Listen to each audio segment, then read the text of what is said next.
welcome to today's episode where we have a special guest, larger than life personality, the Bryan Smith. Now, Bryan, is the part of your legal name or? Well, that's no. Funny story. When you're named Bryan Smith, you've got to get it a little bit unique because there's only like 950 Bryan Smiths in Oklahoma, Only? Yeah. and half of those also have my middle name. I asked my mom recently, I was like, this is why all of our kids' names are so weird. I've got a legend, a maverick, a legacy. Um, Mom said back when I was born, like the only names that were even available were Brian, Zach, and Michael. So if you There. think back in the 80s, like all of my friends are named the same thing. Yep, absolutely. Absolutely. Well, nothing wrong with making yourself stand out. I think that's the name of the game. So, and Well, so for those podcast watchers today that are not familiar with Bryan, Bryan is a entrepreneur, business owner, State Farm business owner. He is a very active in local charities and nonprofits and has won numerous awards for being volunteer of the year, that type of thing. Also, he is a book author, and I have the book right here. And Bryan, I want to show you, like, uh, it's like I'm a note taker and I go through and I make like the notes, and there's so many great little tidbits. But before we jump into this, tell us a little bit about yourself and what you've got going on in Tulsa. sure. Like you said, I do insurance. It kind of started that way 12 years ago. Ultimately, kind of a boring industry, right? I mean, insurance is not really interesting. And so, what I've done over the years is tried to become more of a promoter, and it's taken us everywhere. Um, I don't even talk that much about insurance anymore. We have such a system here that we're trying to meet the need of every generation of customer that you can have. So if you were to come to my office, it's a very large building that most insurance people don't do, but I choose to make it kind of fun and interesting. So a lot of insurance people will say, people don't come in the office anymore. That's dead. We see 150 to 200 people a week. Of all personality types, and we study that. I know that some people never want to meet me. I know some people only want to meet me when they have a claim, and then I know some people want to see us once a month. So I try to create a system to where my digital team will meet you. We'll meet you here. We'll do it however you want. So we have a very large team to do that. But if you were to walk in here, you would see a 17-foot Hulkbuster. You would see one of the only official size replica Rocky statues. You would see multiple superheroes. I mean, you could see almost anything in here. It's like a museum of cool stuff. And that's because insurance is boring. And so we might do hundreds of applications every single month, but we spend most of our time meeting people. Kind of the finality of that is due to my view and perspective of how business should work, I hire my team based around a purpose. And that is, hey, you weren't put on God's earth to do insurance. You were put on here to do this other thing. What is that? What is your purpose? So today, like we'll do during football season, we're all over the place. My guy Thad goes with me and partners with me to do the Call Bryan Smith Player of the Game. And that program has grown so unbelievably that we never would have known what we're doing these days. We're doing meals. We got uniforms in today for one of our TPD schools that don't have funding. We're doing award ceremonies. We're speaking. I bring in special speakers, maybe such as like a Tim Tebow or past players from around the state. And we get to kind of do what is more of like a hope mission with kids. We've got kids whose parents are in gangs, all the way to maybe like a different type of school where they don't suffer from that. But what I've learned, Edna, is no matter what the classification of maybe of society that these kids live in, there's always something missing somewhere. And we try to look to kind of fill that gap. But that's our big program going on right now because it's football season. I love that. I love that. And those who are familiar with my podcast, we do enjoy promoting local businesses and small businesses. But we absolutely adore helping promote businesses that are giving back to the community. And when I first met you, I was like, this guy is larger than life, loved the personality, really connected with you. But what I was super impressed with was just how many programs you had going that were giving back to the community. And that's kind of what the name of the game is. Also, the fact that you are not a cookie cutter. You are not the prototype of what most people think of when it comes to an insurance salesman. And I love the front cover of your book. I'm not sure how easily that's viewed, but you can see, like, to me, this is the standard Yeah. insurance salesman. And then here's Bryan standing on his head. So Yeah. tell us a little bit about how you became a book author and what that's about. Well, you mentioned the cookie cutter. So I just learned it's maybe part of my personality. The boring doesn't work for me. So even the shirt, like I'll show you the shirt. We Feel make different. shirts. I don't wear suits as much. If I have to go speak somewhere and they request me to wear one, we do. But generally, I'm in hoodies and a Jordan. I have a hoodie for every single day of the year. I started years ago figuring out, and this is what a lot of business people haven't. You've got to have a marketing budget, right? But you're trying to make money. Well, if you go to business school or you just go and listen to one of these, like I call them like out of their car business coaches, they kind of live and work out of their car and they have all these topics they want to talk about, right? The first thing I ask someone who wants to speak into my business, because you got different parts, right? You speak into your life, good people, or do they believe like you, purpose driven? But then if they want to speak into your business, the number one thing I ask people for is a 1099. Let me see what you've done. That's what I want to know. And so ultimately, I've come up with my own system is I'm going to wear shirts that I made and come up with. Now, I don't charge for these.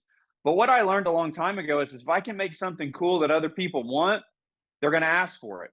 So the typical insurance guy's got a polo on with his logo, which is boring. Nobody cares. I don't care. So I make shirts every year, either themes for our business, themes for our purpose, or just fun. And I'm continually making these shirts to give away to people. Well, for the last 10 years, it's over 1 million views of getting tagged in gyms, at baseball games, at tracks, at running, in parks and things like this, because people wear our shirts everywhere. So ultimately, that marketing is happening constantly. My only investment is the cost of the shirts. And so instead of saying, I'm going to go sponsor this or that and the other, which we do a little bit of, I want to do snowball marketing to where lots and lots of people I don't know are going to see who I am. The book is a funny one. When I was asked in any publication that we've written, it's my response is the same. I'm not going to write a boring self-help book. I don't like them. That book right there you're holding up, Breaking Conformity, is built off of a system to where I'm telling a story. People that I know are in that book, we change their names. And ultimately, it's kind of this story of an elite internship, if you would, like where you got an opportunity to learn from someone really, really good in your field and how that story kind of came out. I thought that was a more funny way to do it. Also, my sarcasm is pretty like it's there. I'm pretty aggressive, and so I felt like I could hide that better in a story. Because certain not everybody loves it, Ed, and it's going to blow your mind to hear this. There are a few people out there that don't like my personality, and so what I do sometimes is I'll kind of hide it in stuff to where they can't blame me for being mean. They blame that dude in the book. Oh, that's good. That's good. Yeah. And I want to point out it's a very, what I would call an easy read. I mean, it's not, I don't even know how many pages, but like under 200. Yep. Yeah, something like that. Under 200. But what I love is there's a lot of power punches in here. For example, I'm just kind of flipping through, and you gave this to me several years ago. I pulled it back out, and was kind of flipping back through it, getting ready for today. And one of the things I have marked is an emotional decision. Once you make a decision, it needs to be an emotional decision because otherwise it's not going to stick. I've got, oh, this is a good one. Getting up off the mat more than your opponent. That is, I like at the end of the day, winning is continuing to get up more than the person you're going against, right? So somebody at Right. Right. some point is going to quit getting up. But it's just full, it's Yeah. chock full of these little sound bites that are super impactful. Well, and think about, I want to brag on you for a second. Think about that last point. Everyone's going to get knocked down. So all of these coaches online on Instagram and all the places talking about how tough and cool and amazing and successful they are, I never hear them talk about when they failed. So let's get real about that. We do fail. It's not anything you can avoid. So the point to that little caption is you got to get up just one more time than everyone else does, and that's the victory right there. You're learning through the failures, but you've got to get up that one last time. And it kind of reminds me, because I'm looking at it behind me. If you may not be able to see in the screen, but that's a large painting behind me that was done by a local artist. If you were to really get close to it, you can see it's a screenshot of the final scene of Rocky 3. I just This now pic realized what that was. Yeah, yeah. So at the very end of Rocky 3, Rocky and Apollo, the characters, throw one final punch and then they end the movie. Well, if you were to watch the Rocky movies in multiple scenes, especially in the fights with Apollo, they both go down at the end. They fought the whole time. Who knows what the scorecard says? They both have done damage, but one of them has to get up one more time. And that's where that comes from. Is Rocky gets up at the very last second, wins, become the championship, and this movie series goes on and on and on forever. So people don't understand in business. Let's talk about the failures. Acting like they don't exist is silly to me. I like to talk about the failures because there's little pieces I can draw from it all the time, but I can also challenge people to know that the fact that I'm going to get up one more time tells my competitors that you may not even want to do this at all, because I will get up. I totally agree. Absolutely. That's something with the team that every failure is an opportunity. You know, what did you learn from that to make you better, make you bolder, make you, just more in tune to what's happening? And instead of saying shoulda, coulda, woulda, what did you learn? And treating it as an opportunity. And my team, we really lean into that and we don't hide our failures. We actually celebrate and share them because there is something that you can learn and it's going to take you to the next level. Yeah. Right. Well, and I didn't get to brag on you a while ago because I started rambling. I met you because of snowball marketing. We've since found out later in life that potentially we're tied together by like 75th cousins. But I didn't know that when I met you. I met you because of one sign. One sign. As you pull into Tahlequah, you were up on the highway sign and it said Edna Sells. And I thought, that's my lady, because that's my personality.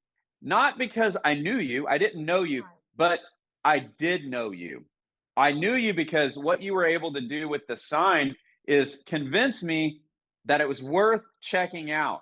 Well, then once I did that, I then found out you're going to do the work. Of course, I'm one of the most annoying customers ever. We're going to look at everything and I'm going to make it weird and have to think about easy decisions. But you did the work. And that's why you get referrals. So many people in your industry don't understand what they're signing up for. And they don't understand that the biggest part of the work in real estate is the time spent with that person in the deciding process. It's the key time. It's the face to face. It's the getting to know the personality. And if I were to ever do real estate, the first thing that would happen is there would be a call team immediately installed, just like I do now. We would set the game on its axis by having people continually call the list and every single thing else possible. My time would be spent in the setup of any face to face that I can actually get with the customer. It's my favorite part. And as I meet real estate agents, I think it's the biggest missing part. Because, and maybe it's this generation, and I don't know. People want the kind of the easy fix. Like, I'll send you a video. I know sometimes we got to do videos. The customer's out of town or they don't live there. But if we can get them face to face, it's key. And I meet so many agents in your industry now that want to make, I'll just send you the pictures and then maybe you can make a decision. I guess if that's what you have to do, you have to do it. My goal is let me show you this face to face, because we both know that statistically they're not going to buy that one, but what they are is going to buy 100% with you. That's what matters. Absolutely. Yeah. And I think that we do have a true correlation in our industries, that there are clients who want just text me, don't call. There's clients who just want emails. But at the end of the day, when there's a problem, I'm going to say 100% of them prefer face to face. Let's walk through this. And I think that it's relational, not transactional. And anyone who's trying to do either of our jobs, who's treating it as this is a transaction, let's push a button, let's send an email, they're probably not going to do it at a level, for a long time at a top level. And I think that that was one of the things that I saw in your business and what you're doing. It's relational. You're great at relationships. You, like what you said at the beginning, was you kind of figure out what their avatar is or how they want to do business. And then you're available for that. And I think that having someone face to face, you really can understand what their needs are, and you can ask those questions, and then you can listen to the answers. Because I think that that's what's missing so often in the service industry now. So yeah. Well, we are What super. we have to figure out, Oh, go I ahead. was going to say one more thing. What we have to figure out, Edna, with the customer is with this transactional topic, it's the gold mine. What people in sales have to understand is even the transactional customer is only transactional until it's inconvenient or till it hurts. In my world, have a claim, have an issue, have a thing. They're not transactional anymore. So what I would say is if you called me and said, Bryan, I don't really meet, I want to make this easy. Text me, give me this, give me that. I'm going to say, no problem. And I'm going to do everything you want. But I'm also going to make you think about you when you have a problem. When you have a problem, you're going to call me, text me, and you're going to want me now. Are you open to letting me show you how we do business the way that you think you don't want to do it until you do want to do it? And almost every single customer says, hey, I can give on that a little bit. I understand it. And now they're more prepared, and now they're in our sweet spot. Now they're doing relationship business when they never intended to do it. Absolutely. Absolutely. And I think that you've figured that out and you're making that work for your clients, so that you are getting repeat referral business. And I think that that's a true business person and entrepreneurial. So, and then just giving back, tell us a little bit about some of the other programs that you're doing there with the youth, because it does seem like you really lean into the youth there. Well, I'll give you two of them that we're focused on right now due to the season or time. I told you about the Call Brian Smith player of the game. That thing's turned into a machine that I never expected. And so we partner with schools that want to have us involved. And here are the rules. I don't pay for it. No, I'm not going to be on your booster club. No, I'm not going to pay NIL money to your awesome kid. Here's what I'm going to do. I'm going to give you more promotion than any of the news stations are going to give you on their programs. I'm going to have my staff and team there available for awards. We're going to give you stuff. We're going to give you the ball. We're going to connect with you at practices. And our ultimate goal there, Edna, is to build relationships with whoever's open to it. Further down the line, I've been asked by parents and coaches and kids if I would say a prayer for someone's parents. It goes kind of crazy. We're hope dealers. The other one we're super passionate about is called Fit First Responders. I can't take responsibility for starting this. One of my really good buddies, Coach JC, started this program years ago. But what this program is all about is creating a situation to where we can connect with our law enforcement, first responder, veteran type heroes. And for time, let's say a fireman puts out a fire today and he has to carry a dead body out. Well, guess what he has to do tomorrow or the next day? Go to work.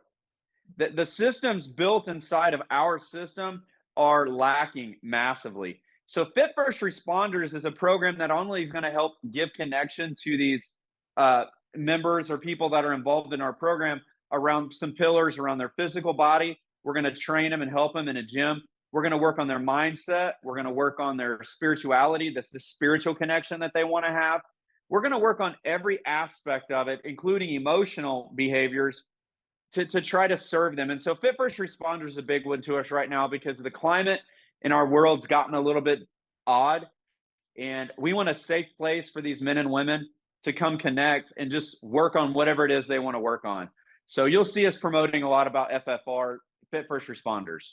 I love that. And I think promoting these is a great way of getting the information out to those who need the assistance and then anyone who wants to assist or jump in for a donation or be involved. Now, I do have to call you out on if you were self-describing yourself.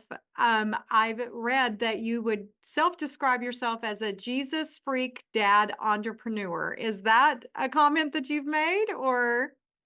You're reading. I think you're reading the bio line on social media, and yeah, we change all the time. And I'll tell you, 2 years ago, Edna, I'm sure that not all the listeners are going to be faith based, but it is what it is. When something real happens in your life, you're going to tell people about it. I always grew up in a pretty traditional Christian home, but it wasn't until about 2 years ago that the Lord didn't do some things around me that I said, "Wow, that's real." I there's nothing I can contest about it. So I know out in our world, like I can tell people, you may not want to be a part of it, you may not care about it, but no one can ever tell me again, man, the Lord isn't real. He's done such real things in my life that I've just made a commitment that I'm just going to talk about this thing, and that's what's happening. And as a part of our programs out there, people get the truth. These coaches know, look, I'm not going to come on your field and start preaching. That's not what's going to happen. But if your kid comes up to me and says, "Hey, my dad's got cancer, will you pray for me?" Yes, that's going to be the answer every single time. And we've had no issues out there. I think what happens in our world, Edna, is people confuse our ability to share our faith with forcing it. And see, we're never going to force anything. But if you're open and you're coming to me, I'm going to be all about it. So Jesus freak was the easiest way to put that with the limited amount of characters we can put. It's also a song that came out by DC Talk somewhere in the early 2000s. So Yeah. Okay. Well, I love it. It was very eye-catching, and I think it's a great way to put that out there. So, Bryan, what we are going to do is we're going to put some information below, some links, so that people can find you. What is the easiest way if somebody did want to connect, just to touch base with you about any of these topics? you know, I have to give two. I'll give you two websites, and the reason why we do it is I am with a contract company. So callbryansmith.com would be the way to connect with us on anything that had to do with like business and insurance, right? Okay. And always people are like, "Why don't you just have your name?" Well, I tried to get my name 12 years ago, and some dude in the UK, not named Bryan, owns the website, wants 100 grand for it. And I thought, I don't have 100 grand. I'm 28 years old. What am I going to do? And I thought, I need something that tells people what to do. And that's where we started, Call Bryan Smith. Now everything is based off Call Bryan Smith. We have phone lines here dedicated to people that are just calling Bryan Smith to ask where the movie theaters are, what's a good restaurant. We moved to town. Where is a good church? We get calls about everything, and they go into a funnel that's a Call Bryan Smith funnel. Another thing in that marketing program that cost me like $8 a month. It's unbelievable. And the other website for anything else, Bryan, would be iambryansmith.com. I And love of it. course, you can find us on Facebook and all those places too. Okay, well, we're definitely going to tag your information below because we want people to reach out if they're looking for a stellar what am I saying? Larger than life. Jill, the camera person's cracking up over here. No, yeah. Larger than life personality, not your cookie cutter insurance person, or they just want to connect with you about the book. Guys, grab the book. It's on Amazon. It's an easy read in the sense it's really short, but it's power packed. And Bryan, we so appreciate you taking the time. We know you've got a ton of things going on, but thank you for taking the time to join us today. No problem. If your customers want to go to the website and buy the book, we'll actually get them, sign them, and send them out to them for free as well. Awesome. And mine, I just want to point out, has been autographed by the author. Oh, well, Bryan, yeah. thank you so You're much for welcome. joining us today. We appreciate you. Honored to be here. Thank you.